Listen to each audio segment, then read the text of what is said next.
Un ser humano consumido por la oscuridad y la venganza es capaz de romper los límites de la crueldad humana para obtener su propia satisfacción, viendo al mundo sufrir como él alguna vez lo hizo. Esta satisfacción no es un placer simple. Es una forma aterradora de alquimia psicológica, donde el trauma de una persona se transmuta en una sentencia universal. El mundo debe sentir lo que yo he sentido. Esta es la directiva principal del interruptor de crueldad una vez que ha sido activado por un sufrimiento profundo. Esta transformación, este oscuro bautismo por el dolor, no es una anomalía. Es el despertar de un mecanismo enterrado en lo más profundo de nuestro hardware evolutivo, diseñado para un mundo donde la justicia era un concepto que no existía. Para la mayoría, este interruptor permanece inactivo, controlado por contratos sociales y la esperanza de una resolución. Pero cuando esa esperanza se apaga, cuando el sistema falla, cuando la disculpa nunca llega, cuando el dolor se deja pudrir, comienza la putrefacción. La mente, en un acto desesperado de autopreservación, reescribe su propio código. Deja de ser un receptor pasivo del dolor y se convierte en un agente activo del mismo. Y es aquí donde se descubre el secreto más aterrador de la psique humana. El acto de infligir dolor a quienes te han hecho daño proporciona una liberación neuroquímica. Es una oleada de dopamina y adrenalina que imita la sensación de poder, de control, de propósito. Es un veneno que sabe a cura. El cerebro no solo busca equilibrio, persigue una sensación de euforia. Este veneno, esta cura, no es una emoción, es un mecanismo, un arma forjada en las partes más antiguas y primitivas de la mente. Su disparador es la humillación, su combustible es la memoria. Para entender el arma, primero hay que comprender su arquitectura, las vías neuronales donde el dolor se transforma en placer y una víctima se reinventa en depredador. Pero esta reinvención no es el único camino. El arma de la crueldad se presenta en dos formas esenciales. Está el arma que se forja meticulosamente en los fuegos del trauma, y está la que simplemente nació defectuosa, la cuya arquitectura interna nunca fue construida según el código, cuyos planos fueron dibujados con un error fundamental. En estas mentes, el interruptor de la crueldad no es un interruptor en absoluto. Es el estado por defecto, una línea base de utilidad fría y desapegada, un vacío donde se suponía que debía estar la empatía. Esta es la arquitectura del psicópata. Y quizás nadie en la historia reciente ha encarnado esta vacuidad escalofriante más que el sicario conocido como Richard Kuklinski. Según su propia confesión, asesinó a más de 100 personas. Era un esposo y un padre amoroso, una fachada perfecta de normalidad suburbana. Pero detrás de la máscara no había nada. Cuando le preguntaron si sentía remordimiento por quitar una vida, su respuesta fue simple: no. Para Kuklinski, matar no era un acto de pasión, era una transacción comercial, una solución a un problema. Hablaba del asesinato con la misma distancia emocional que un mecánico usaría para describir el cambio de una llanta. Los estudios sobre individuos como él muestran una actividad reducida en la corteza prefrontal, nuestro compás moral. Su amígdala, el centro de las emociones, es de tamaño reducido y responde de manera escasa. No sienten miedo como nosotros y, lo que es más importante, no pueden procesarlo en otros. No puedes empatizar con una emoción que eres incapaz de sentir.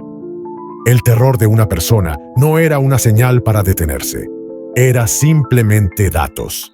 Su interruptor de crueldad no fue activado por trauma. Estaba permanentemente en la posición de encendido, porque el mecanismo de apagado nunca fue instalado. Era un depredador por diseño, y así Kuklinski representa un polo de la crueldad humana, el nacido de un vacío biológico, la crueldad de la indiferencia absoluta. Pero si esta es la crueldad que nace, existe otro polo, más trágico, la crueldad que se hace. Es el interruptor que no se rompe por naturaleza, sino que se destruye sistemáticamente por diseño. Un proceso no de genética defectuosa, sino de adoctrinamiento meticuloso y desgarrador para el alma. No hay un ejemplo más potente que el fenómeno del niño soldado. Un niño no nace como asesino, se le esculpe en uno. El proceso es una obra maestra de la psicología oscura, un desmantelamiento sistemático de un alma humana. Primero, el secuestro. El niño es separado de su identidad, su familia, su nombre. Luego, el trauma. Se le obliga a presenciar y soportar actos de brutalidad inimaginable, una exposición diseñada con un solo propósito: la desensibilización. El cerebro, para protegerse, comienza a apagarse. Los gritos de otros se vuelven ruido de fondo. Finalmente, llega el punto sin retorno. El niño se ve obligado a cometer una atrocidad. Este acto cumple una función diabólica. Corta cualquier camino de regreso a su antigua vida y los obliga a identificarse con su agresor. Para hacer frente, la mente del niño adopta la cosmovisión de sus captores. Ya no son víctimas, son soldados, alguien con poder. Su interruptor de crueldad ha sido forzosamente activado. A diferencia del psicópata que no siente nada, la crueldad del niño soldado nace de un torbellino de terror y vergüenza. Su violencia es un idioma que se vieron obligados a aprender. Infligen dolor para demostrar que ya no son quienes lo sienten. Esta es la segunda arquitectura de la crueldad. No la mente diseñada con un defecto, sino la que ha sido deliberadamente demolida y reconstruida en un arma. Una es el depredador frío, nacido de un fallo en el código. La otra es el fantasma que grita, nacido de un sistema diseñado para romper almas. Ambos son capaces de una crueldad ilimitada, pero llegan allí por caminos completamente diferentes. Sin embargo, aunque los caminos hacia la crueldad pueden diferir, uno de frialdad vacía, el otro de trauma ardiente, a menudo convergen en un destino único y aterrador, un estado en el que la inflicción del dolor ya no es solo un medio para un fin, sino un fin en sí mismo, una fuente de placer químico profundo. Para entender al depredador, primero hay que entender su recompensa. Hay que entender la adicción al poder. El cerebro humano está cableado para la recompensa. Libera una sustancia química, la dopamina, por acciones que promueven la supervivencia. Comer, procrear, vinculación social. Pero este sistema antiguo tiene una vulnerabilidad. No siempre puede distinguir entre lo que es productivo y lo que simplemente es estimulante. Puede ser secuestrado. Y nada lo secuestra tanto como la sensación de dominancia. La afirmación de la voluntad de uno sobre otro. El acto de controlar, de mandar, de ser la causa del miedo o la sumisión de otro. Estas son experiencias que pueden inundar el cerebro con las mismas sustancias químicas embriagadoras que cualquier droga. El poder no es un constructo social, es un evento neuroquímico, y como cualquier droga potente, es adictivo. Esta adicción explica un tipo particular de crueldad a gran escala. No la crueldad apasionada de la venganza, sino la crueldad fría e indiferente de los poderosos. La crueldad de la hoja de cálculo y del balance. Para esto, miramos hacia el cambio de siglo, hacia el corazón de África, un territorio de propiedad privada no de una nación, sino de un solo hombre, el rey Leopoldo II de Bélgica. Su estado libre del Congo no era una colonia, era su feudo personal. Bajo el disfraz filantrópico de civilizar a los nativos, orquestó uno de los genocidios más horribles de la historia humana. La meta no era el odio o la ideología, era la ganancia, específicamente la goma. Su sistema era uno de crueldad de grado industrial. Se imponían cuotas imposibles para la recolección de goma en los pueblos. El incumplimiento de estas cuotas se castigaba con la muerte, pero las balas eran caras. Así que, para asegurarse de que sus soldados no desperdiciaran munición cazando, Se les ordenó proporcionar la mano cortada de una víctima por cada bala disparada. Esta política degeneró en una economía grotesca de extremidades humanas. Las manos eran recolectadas, fumadas y contadas por los supervisores. La gente era mutilada no por ira, sino como una cuestión de contabilidad. ¿Cuál fue el placer para Leopoldo, a un continente de distancia en su palacio de Bruselas? No era el sadismo de la látiga. Era el placer divino del control absoluto.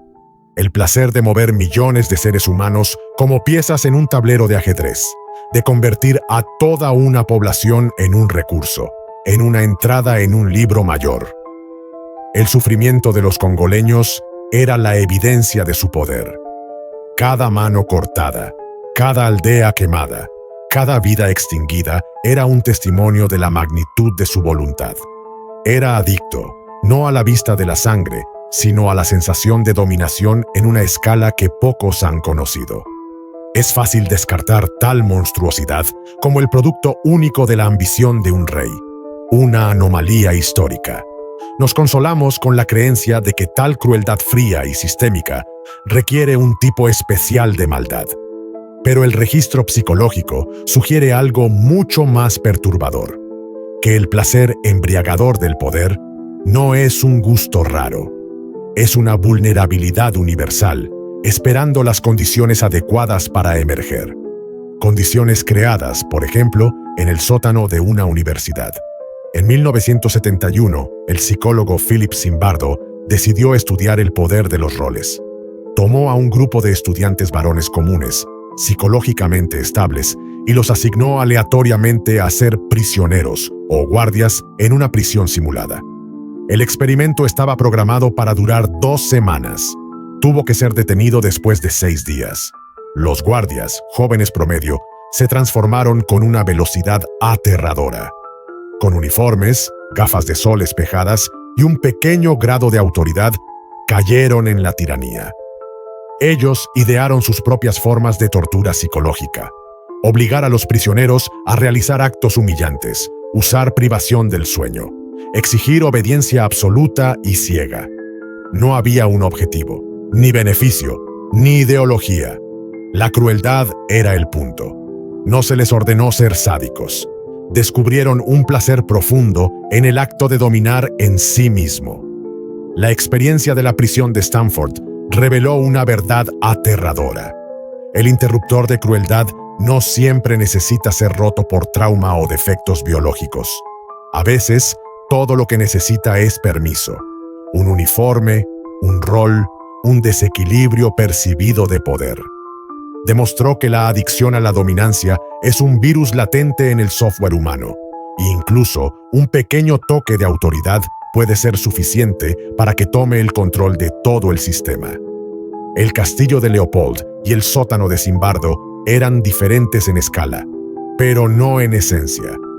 Ambos eran teatros donde hombres comunes descubrían el mismo placer oscuro, la euforia que proviene de tener en tus manos la humanidad de otra persona y apretarla. Pero el teatro de la crueldad no siempre es una colonia de reyes o un sótano de prisión. El ejercicio del poder no siempre es una presión violenta. En nuestro mundo moderno y civilizado, la brutalidad abierta a menudo se castiga, por lo que la crueldad se ha adaptado, ha evolucionado.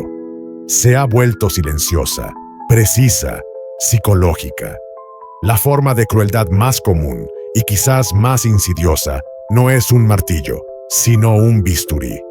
No la manejan guardias o soldados, sino las personas en las que confiamos, las personas con las que trabajamos, las personas a las que amamos. Estos son los maestros del cambio en nuestra vida cotidiana. Operan en el ámbito de la guerra emocional y psicológica, un paisaje de reglas no dichas y agresiones negables. Y su laboratorio suele ser el lugar donde nos sentimos más vulnerables. La relación romántica. Considera la crueldad de la pareja narcisista. La relación con un narcisista es un teatro para una audiencia de uno, ellos mismos. Su pareja no es una coprotagonista, sino una herramienta, un objeto cuyo propósito es reflejar su propia grandeza percibida. y utilizan un refinado conjunto de herramientas de crueldad psicológica para mantener esa herramienta en su lugar.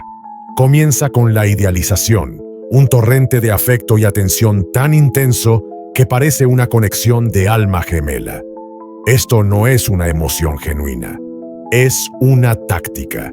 Es el engaño de la presa. Una vez que la víctima está emocionalmente invertida, comienza la devaluación. El interruptor de crueldad del narcisista, hipersensible a cualquier ofensa percibida o lesión narcisista, empieza a cambiar. Esto no es la crueldad de los golpes, sino de las palabras y el silencio. Es la crueldad del gaslighting, donde el narcisista se convierte en el árbitro de tu realidad. Eso nunca pasó. Estás siendo demasiado sensible. Lo estás recordando mal. Es un asesinato en cámara lenta de la cordura de la víctima, diseñado para hacerla dudar de sus propias percepciones y volverse completamente dependiente de la versión de los hechos del narcisista. Es la crueldad del trato silencioso. Esto no es simplemente una ausencia de comunicación. Es un silencio armados, un vacío asfixiante de abandono emocional. Es una demostración de poder absoluto, un castigo que transmite un mensaje aterrador. No existes a menos que yo decida que existes. La víctima, desesperada por acabar con la agonía, se disculpará por transgresiones que nunca cometió, solo para ser reconocida nuevamente. Y es la crueldad del insulto sutil, del cumplido envenenado. Esa presentación fue sorprendentemente buena. No pensé que lo tuvieses en ti. Un regalo con una cuchilla oculta en su interior. Cada comentario es un pequeño corte, diseñado para sangrar lentamente la autoestima de la víctima, asegurando que nunca se sienta lo suficientemente confiada para desafiar al narcisista o irse. Para el narcisista, esta crueldad constante y de bajo grado no es un desafortunado subproducto de su personalidad. Es el sistema de mantenimiento. Es la herramienta que utilizan para gestionar su propio ego frágil, asegurándose de que la persona más cercana a ellos se sienta perpetuamente desequilibrada, inadecuada y completamente bajo su control. Esta crueldad íntima y emocional está diseñada para sostener un yo frágil. Pero hay otro tipo de amo cotidiano, uno cuya crueldad no es defensiva, sino puramente ofensiva. Uno que no necesita ser herido para atacar. Este es el depredador en la jungla corporativa, el profesional que maneja la crueldad con la fría y desapegada precisión de un estratega maestro, el psicópata corporativo. En el mundo estéril e iluminado con fluorescentes de la oficina moderna, la agresión abierta es un movimiento que termina con la carrera.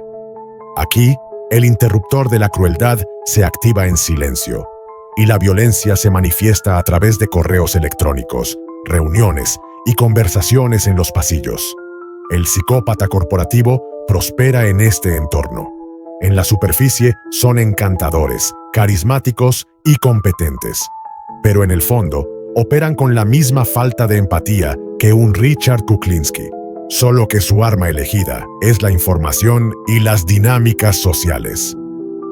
Su crueldad es una estrategia para el avance.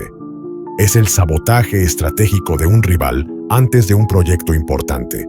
Olvidar, compartir una pieza crucial de datos, asegurando que la otra persona fracase mientras ellos parecen inocentes.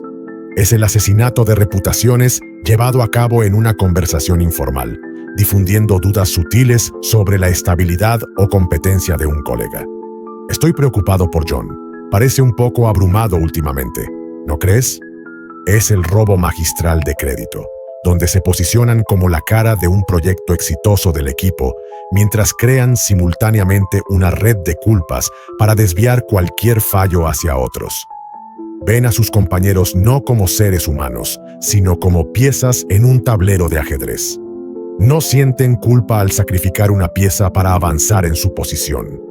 A diferencia del narcisista, impulsado por una insaciable necesidad de admiración, el psicópata corporativo está motivado por un simple deseo de poder, dinero y estímulo.